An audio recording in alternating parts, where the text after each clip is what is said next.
Parsha Emor, we have the very first pasuk.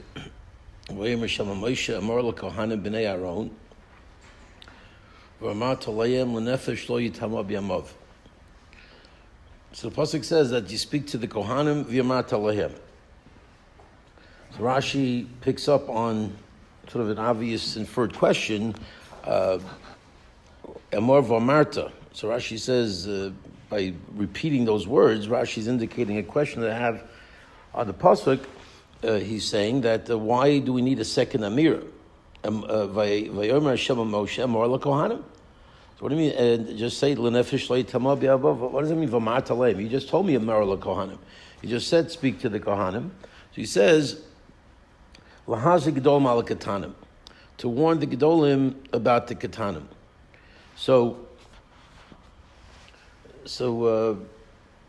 the question that clearly he's saying is that the double Amir has to be indicative of a second command, and the second command is not just to tell the gedolim, but to tell the gedolim regarding the katanim. And which, it's interesting what exactly that, how far is that going? Is that referring to just the general concept of chinuch, or is it just for some reason here the parents need to be warning the children, or is this a general message of guidance of chinuch? But Rashi just leaves it at that. Rashi leaves the answer that the second Amir is to tell the kohanim, the adults, about concern about warning their children about these laws, l'nefesh lo yitama b'yamav, and all the laws that refer to kahuna are being spoken about over here. That not only should it be said to the gedolim, but the gedolim need to also warn the katanim. The subsequent question that one can have on Rashi, sort of a farshim ask, is that, why here? It's a nice answer of the double Amira. Double Amira is talking to the adults to speak to the children, but isn't that a universal idea? Doesn't every adult have to speak to his kids about all the mitzvahs? So if there's going to be a concept of the importance of warning the children and making them aware of their responsibilities, it could have been said anywhere. Why dafka over here? So I saw a beautiful answer years ago that certainly has profound implications in all generations, but certainly in this one, and in the world that we're living in today, from the point of view that the answer given is that the concept of warning the parents about the children, meaning make sure they're aware of their responsibilities, the mitzvahs that they have to do. To speak about that in a general sense, while there's a mitzvah of chinuch, certainly we can debate whether that's zeraisa or that's rabbinic in nature or Torah law, but there was never a special need to warn parents about making sure their children follow the general mitzvahs. There wasn't a need for the Torah to tell us that by Shabbos or by Kashrus or by any other mitzvah, because a Jew growing up in a Jewish community, in the standard situation that the Torah speaks about in Eretz Yisrael, you had a Beis Hamikdash, you had everyone basically following the Torah. Kids are going to grow up in that environment, and they're going to understand that this is what we do as Jews. We keep kosher, we keep Shabbos, we put on tefillin, we do mitzvos. So there's no special need for that. There would be no reason for the Torah to write that double Amira by a mitzvah that really applied to the general community at large. Because the general community at large, in a healthy community, the children follow the adults, and the whole community is doing something together. So that works.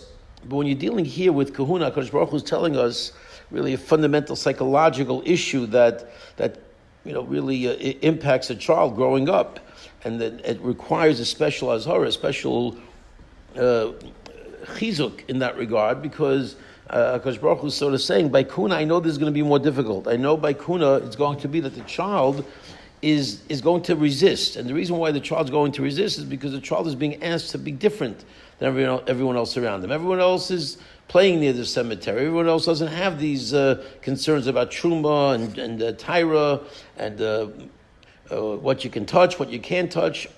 I want to be like everybody else, and everybody else doesn't have this concern. If you're a Levi, if you're Yisrael, you don't have these issues. You don't have to be worried about going near a cemetery or who you could become tamei to.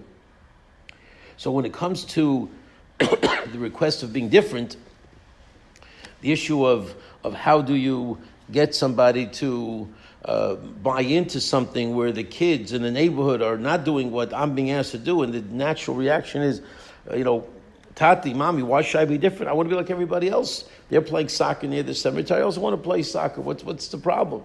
And the answer is, you can't. You're a kohen.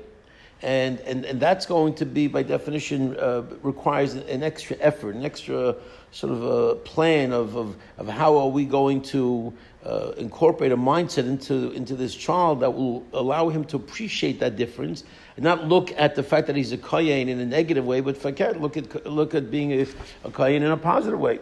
It certainly applies for us today, because in today's world, even a Yisrael is being asked to be very, very different. Being obviously in the chutzarts and golus and being surrounded, especially in today's world, with so many attitudes and so much of the influence is completely antithesis to what Torah is about. And a child growing up goes to the mall, goes here, there, or anywhere, pretty much is constantly being reminded how different we are and how different we ask them to be from everybody else. And that's, we know from here that there's a natural response to that. I don't want to be different. I want to be like everybody else. They just want to fit in. And so how do you do that? So that requires lahazir gedolim al ketanim. Certainly for all of us in today's world, certainly the responsibility of raising children requires a special focus. But it's not just clearly from the psukim here. When you look at the psukim, you sort of see the answer. So how do you sort of overcome that hurdle? How do you get that child to buy in and not look at that as a burden, not look at that as something that sort of is unfair, but rather something fakert? It's a badge of honor. Being a Jew and understanding that we have different responsibilities, you can look at that two ways. The question is, how do you make sure that child internalizes that in a positive sense? And clearly, the Torah right here says, and this is a theme of this parsha, of other parshas that we're reading right now, and that it is Kedoshim yu lelokehem lichalu shem lekehem. That you need to understand, and this is something that we have to give over in the proper way, and obviously we have to feel it, we have to believe it, we have to live it, is that there's a kedusha factor here. You're a kohen, you're a kadosh, you're not like anybody else. You have this certain responsibility, not limitations that hold you down, but just the opposite. You have responsibilities that uplift you, that are seen as a badge of honor.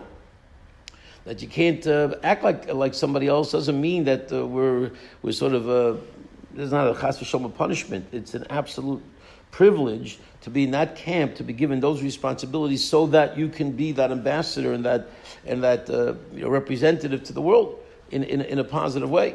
I guess Lahavdol Elef Havdolas, you find different areas. Certainly, I don't know all the rules of a Navy SEAL, but clearly, I'm sure their activities and what they do and what they can't do, and all the types of whether it be diet or who knows all the other types of activities. They are in such a heightened level of responsibility of where they stand and what they do. So they're not going to look at those rules as a negative. They work so hard to become that person, that Navy SEAL, and therefore it's going to come with rules and regulations that are part of the badge of honor. And it's not you don't get there because you're complaining. You get there because you recognize to be on the front lines to protect my nation. That's a privilege, and that's how we have to give that over as well. That to be that kohen, to do the avodah, to represent Klal Yisrael in the Beis Hamikdash. And in today's world, to be that member of Klal Yisrael, who, yes, is being asked to be very different, but at the same time, if we can inculcate that difference is the ultimate privilege. That is this Am Segula, Mamlechas Kohanim, V'goy Kadosh, this special nation that has a special mandate and a special mission. If we can give that over to our children, to our community, that will not allow the typical type of reaction to sink in. The typical reaction is you're limiting me. I have to be different. I don't want to be different. I want to fit in. Well, who do you want to fit in to? You want to fit in with the greatest people, with the frontline individuals of society that are going to lead the Jewish people to a better place, lead the world to a better place, Be'ez Hashem. So if we can fulfill this mandate, Kedoshim Yu, just like the Kohanim had to inculcate it, Be'ez Hashem, we should be successful, and that's what we should be to be as Shach Meher Yameinu.